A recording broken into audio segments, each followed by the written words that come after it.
Pasca operasi tangkap tangan yang dilakukan oleh KPK terhadap Gubernur Bengkulu Rohidin Mersya dan Sekretaris Daerah Provinsi Bengkulu, ruang kerja keduanya disegel. Segel depan pintu masuk ruang kerja bertuliskan dalam pengawasan KPK. Penyegelan ini dilakukan di pintu masuk ruang kerja Gubernur Rohidin Mersya dan Sekretaris Daerah Provinsi Bengkulu. Tak ada aktivitas sama sekali di ruang kerja Gubernur di lantai 3, namun di ruang rapat terdapat aktivitas yang dilakukan Wakil Gubernur bersama Kepala Organisasi Perangkat Daerah atau OPD. Sementara di ruang Sekda Bengkulu yang berada di lantai 2 tampak para ASN di ruangan transit Sekretaris Daerah. Aktivitas di lingkup pemerintah Provinsi Bengkulu pasca OTT Gubernur berjalan normal. Senin pagi, Wakil Gubernur Bengkulu, Ros Jonsian, memimpin apel bersama dengan Kepala OPD, memberikan semangat dan meminta agar pelayanan tetap berjalan baik meski adanya operasi tangkap tangan yang melibatkan Gubernur dan Sekda Provinsi Bengkulu. Untuk pengisi jabatan yang kosong akan dilakukan koordinasi lebih dulu dengan Mendagri. Saya mengambil apel hari ini untuk memberikan motivasi kepada kalangan ASN, pemangku kepentingan, supaya dia bekerja, jangan tidak semangat, ya. Karena mengingat kita tak bertiga ini tentu mau tutup buku ini banyak yang ingin diselesaikan, ya. Kayak belum SPM-nya dilaksanakan perintah bayar pihak ketiga maksudnya, ya kan. Kemudian administrasi yang lain harus dilengkapi dan sebagainya. Saya kira Pemprov tetap akan berjalan, ya. Saya ya otomatis ya saya PLT, ya. Lalu bagaimana penyidikan lanjutan KPK pasca penetapan Gubernur Bengkulu Rohidin sebagai tersangka kemarin? Kita akan tanyakan langsung pada jurnalis Kompas TV Nanda Aprilia yang saat ini berada di gedung KPK Jakarta. Nanda, Rohidin saat ini menjalani penahanan selama 20 hari pertama. Lalu apa langkah lanjutan dari KPK pasca penahanan dan kapan Rohidin akan diperiksa, Nanda?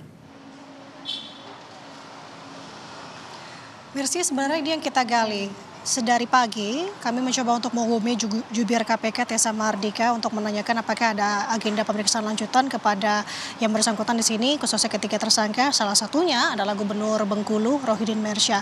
Namun belum direspons. Nah, artinya sampai dengan siang hari ini kami masih menunggu jadwal riksa atau jadwal harian yang memang dikeluarkan oleh KPK terkait dengan agenda pemeriksaan oleh penyidik KPK hari ini. Perkara-perkara apa saja, apakah salah satunya ada terkait perkara OTT di Bengkulu ini yang sama-sama kita tunggu karena untuk jadwal riksa rencananya akan dikeluarkan sekitar pukul 12 siang nanti.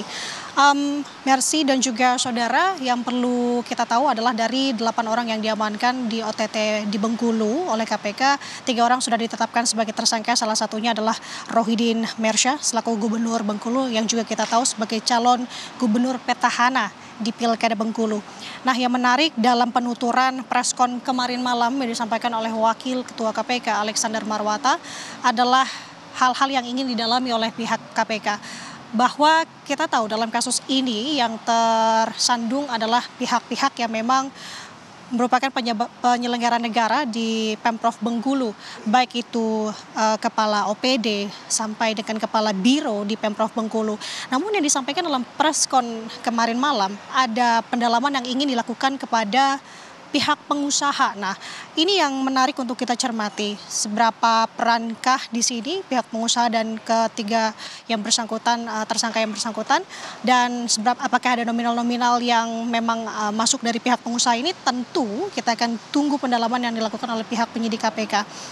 Mercy dan juga saudara, terkait dengan konstruksi perkara peran dari Rohidin Mersya ini bisa saya katakan tampaknya lekat sekali dengan unsur abuse of power. Kenapa demikian? Karena tampaknya ada penyalahgunaan wewenang di sini, di mana kita tahu bahwa Rohidin Mersya adalah Gubernur Bengkulu yang memang pada saat ini cuti karena tengah melakukan masa pilkada, begitu ya, mengikuti rangkaiannya. Dan di sini ada kepentingan pribadi yang dilakukan oleh Rohidin Mersya, yakni meminta dana kepada pihak-pihak yang bersangkutan, kepada 5 penyelenggara negara di sini yang kemarin juga diamankan dan dimintai keterangannya. Dari masing-masing penyelenggara ini, Mercy, tampaknya ada nominal yang berbeda, namun dengan alasannya hampir sama, yakni adanya alasan untuk tidak dinonjobkan ketika atau dari posisinya sebagai kepala dinas, yang dimana ada banyak sekali kepala dinas yang memang menduduki dari posisi 5 penyelenggara ini. Salah satunya seperti saya sampaikan di sini adalah SF, Kepala Dinas dan Kelautan Provinsi Bengkulu, yang menyerahkan uang sejumlah 200 juta rupiah kepada Rohidin melalui ajudannya agar tidak dinonjobkan. Nah, artinya hal-hal ini kita akan cermati karena kalau sejauh ini ada beberapa barang bukti yang juga sudah diamankan seperti catatan penerimaan dan penyaluran uang dan juga uang tunai, baik itu juga barang bukti elektronik sampai dengan total uang yang diamankan saat ini adalah 7 miliar rupiah. Nah, kita akan menunggu sama-sama khususnya hari ini apakah ada pemeriksaan lanjutan kepada yang bersangkutan Gubernur Bengkulu ataukah tidak. Kita akan simak bersama. Sementara demikian, Mercy kembali ke studio. Terima kasih jurnalis Kompas TV Nanda Aprilia yang melaporkan langsung dari Gedung KPK Jakarta.